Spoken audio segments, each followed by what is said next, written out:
What do both stories of the origins of capitalism explain? Where do we have this reference? It is the third paragraph that says that both stories suggest that capitalism is the default behavior in human society. So we need an answer choice on similar lines. Let's look at the answer choices. Answer choice A, wealth controlled by the state leads to social conflict. In the context of both stories, the passage makes no suggestion regarding whether wealth controlled by the state leads to social conflict. So this answer choice can be eliminated. Answer choice B, freedom from the authoritarian rule contributes to individual well-being. In the context of the discussion related to both stories, the passage makes no such suggestion.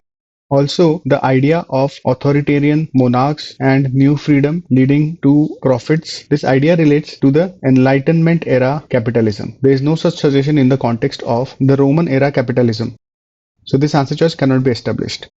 Let's eliminate this answer choice. Answer choice C, a combination of diverse population and specialized skills spawns a capitalistic outlook. The third paragraph mentions that both stories of capitalism indicate that capitalism is the default behavior, and it further says that a combination of large and diverse population as well as the need for skill differentiation generates a market model. So it can be inferred that this combination, the combination of diverse population and skill differentiation, leads to a capitalist model, which is what is implied in answer choice C. A good answer choice, let's keep this on hold. Answer choice D, resentment of human exploitation is the default social behavior. In the context of both stories, the passage says that capitalism is the default social behavior.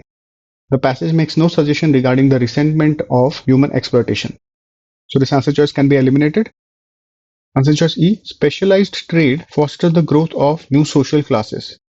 The second paragraph mentions specialized skills and the emergence of a new middle class, but these references are in the context of the Roman origin of capitalism. In the context of the Enlightenment era capitalism, the passage makes no suggestion on these lines. So this answer choice can be eliminated.